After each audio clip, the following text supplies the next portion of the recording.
suis très pudique en fait. Pudique en slip moulant. Oui, je suis un pudique en slip moulant, mais moi je l'ai dit parfois, c'est quand je fais un Patrick Chirac avec le slip moulant et que je fais le dragueur, c'est une manière de me cacher. Vous savez, je me dis que si je monte mon moule-burne, les gens ne vont plus regarder mon corps. Franck Dubosc, de rôle en rôle, dessine le portrait du Français moyen. Longtemps honteux de ses origines modestes, il les assume aujourd'hui et s'en inspire à l'écran. Après Camping, il interprète cette fois-ci dans son dernier film un conseiller au pôle emploi cynique qui radie les chômeurs. Cet acteur populaire a rêvé tout petit d'être reconnu et applaudi tellement il passait inaperçu. Ça a été mon premier moteur en fait, vouloir être reconnu, oui, c'est ça, vouloir être au moins cette envie de lever la main et dire je suis là, j'existe, est-ce qu'on peut me regarder 2 secondes, pas plus. Comme on dit aujourd'hui, on ne vous calculait pas. On me calculait pas, pire encore, on me calculait mal. C'est-à-dire que j'étais toujours quand on jouait au baby-foot avec les copains, j'étais le 5e, celui qui comptait les points, et je les comptais mal en plus. Jusqu'un jour, vous organisez une boum et personne ne vient.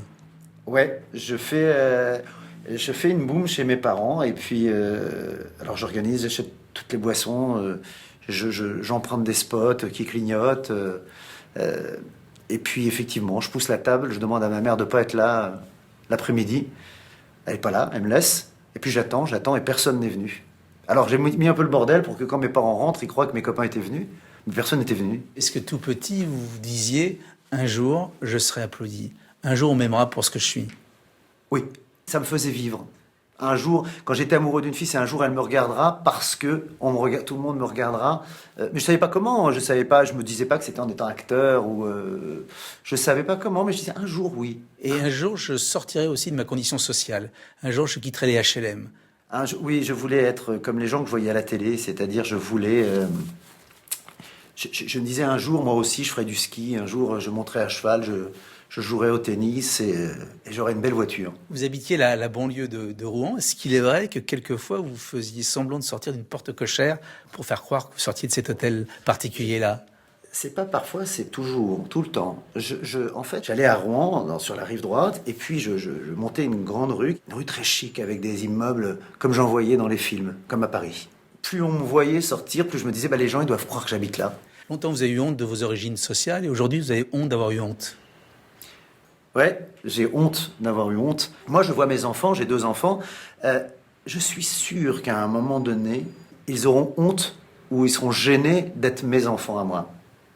Peut-être de leur condition sociale aussi, pour le coup, qui est différente, qui est l'opposé. Et vous, le fils de Français moyen, vous n'êtes jamais aussi bon que dans les rôles de Français moyen. Oui, parce que on joue jamais mieux ce qu'on connaît, quoi. Je suis un Français moyen d'origine, maintenant, et j'assume, et je le dis, j'ai aujourd'hui les moyens. Et vous, le Français moyen, ça vous blesse lorsqu'on traite le Français moyen de beauf? Non, je vous l'ai dit, j'ai les moyens, et je suis sacrément un beauf de temps en temps. J'aime bien être un beauf. Là, vous racontez quelque chose que vous ne connaissez pas dans Tête de l'emploi, c'est le chômage. Vous êtes... Ah, si, je connais le chômage par cœur. Alors, moi, mon père a été au chômage à l'âge de 50 ou 52 ans, pendant une dizaine d'années. Et moi, mon père, c'est quelqu'un qui avait un petit cahier, et tous les jours, il notait tout ce qu'il faisait. Il se réveillait de très bonne heure, encore plus de bonne heure que quand il travaillait, parce qu'il supportait pas de se dire, je vais dormir un tout petit peu, une petite demi-heure de plus. Il allumait pas la télévision, il sortait, il faisait tout ce qu'il faisait, il rentrait à la même heure que quand il travaillait, pour aller en chercher du travail. Il en a souffert. Non, j'ai vu, moi... J'ai vécu 10 ans, les 10 ans de chômage de mon père, pire que si je les avais vécus. Et je tiens à préciser une chose, c'est quand j'avais honte de mes origines, j'avais pas honte de mon père au chômage. Surtout pas. J'ai même été très fier de mon père au chômage. Très, très fier. Très fier de son comportement, j'entends. Vous pensez qu'il est mort d'avoir été au chômage? Oui. Oui. Et le jour où on vous propose une comédie, pour faire rire sur ce fléau français, le chômage, dans le rôle d'un conseiller de Pôle emploi, vous vous dites j'y vais. Oui, je le fais pas du tout par rapport à mon père, je le fais par rapport à ma sœur qui n'est pas au chômage, mais qui connaît bien toutes ces galères d'aller pointer entre 2 emplois. Quand elle m'appelle en disant « Attends, ils m'ont fait attendre 3 heures et soi-disant mon dossier a bugué, machin », d'attendre, de s'asseoir, de prendre son numéro, de subir le côté « Votre dossier a été égaré et il faut revenir, et il faut… » Pendant ces vacances-là, elle ne travaillait pas, je lui ai dit « Viens en vacances chez moi, je t'invite à la maison ». Elle me dit « Je peux pas, j'ai des rendez-vous tous les jours pour mettre mes papiers au point, pour gagner 100 € ici, 50 là. Donc tout ça, je ne le vis pas, mais je le vois. Je le vois de ma tour d'ivoire, finalement. Il faut dire que vous campez un conseiller du Pôle emploi qui est un peu sadique et qui radie. Qui est sadique et qui radie à tour de bras. Et vous qui êtes souvent très bon dans la drague lourdingue de vos précédents rôles, cette fois-ci, pour reprendre l'expression d'une des comédiennes du film, vous êtes un coincé du cul. Ça, je pense que ça me correspond plus, finalement. C'est quand même dommage, on est là, je connais ta situation récente, tu connais la mienne, c'est un petit peu bête, on va pas rester malheureux chacun de notre côté alors qu'on a tous les deux les organes qu'il faut pour se donner du plaisir, non? Enfin, pardon, je veux pas te... Enfin, Cathy, pour des collègues... Oui, enfin, on est des collègues, mais on est aussi de mammifères, hein? Non, mais dis donc, c'est fou quand même, hein? J'y crois pas, hein? T'as pas de morale, t'as la gueule à Magnum et t'es coincé du cul, hein? Vous êtes coincé du cul. Un peu, si vous regardez ma filmographie, c'est très pompeux, ma filmographie. J'embrasse très très peu, parce que je suis très pudique, en fait. Pudique en slip moulant.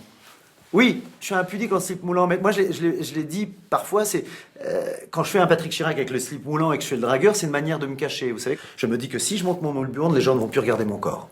Et comment on se débrouille dans sa tête lorsque sa maman vit en HLM et que vous vivez à Neuilly ou dans le 16e, son papa a été chômeur et que vous débordez de travail, comment on vit cette schizophrénie de mondes qui s'entrechoquent, qui n'ont rien à voir? Moi, je vis avec beaucoup de culpabilité. Alors, je me sens coupable, je le vis bien parce que c'est pas moi qui suis le plus fort là-dedans, c'est eux. C'est-à-dire c'est ma mère, c'est ma sœur, qui sont le plus fort parce qu'à aucun moment, ils ne me montrent une envie ou une jalousie. Est-ce que vous, le fils de Français moyen, vous sentez bourgeois aujourd'hui? Le fait d'être papa me fait réaliser de plus en plus que là où je suis. C'est-à-dire que parfois, je regarde mes enfants et je me dis, mais on dirait des enfants de bourgeois. Et ça, j'aime pas. Quand ma femme me demande d'aller acheter du jambon, elle croit que je vais chez le boucher ou le charcutier, mais moi, je vais chez Franprix. Donc ça reste là. Pas pour payer moins cher, parce que j'ai l'habitude, et puis j'aime bien pousser un caddie, c'est comme ça. Longtemps, vous avez vu le visage de votre père transformé de bonheur lorsqu'il mettait sa caravane sur la boule de sa voiture. Ouais. Voilà. Quelle est votre caravane à vous qui vous transporte de bonheur aujourd'hui? Je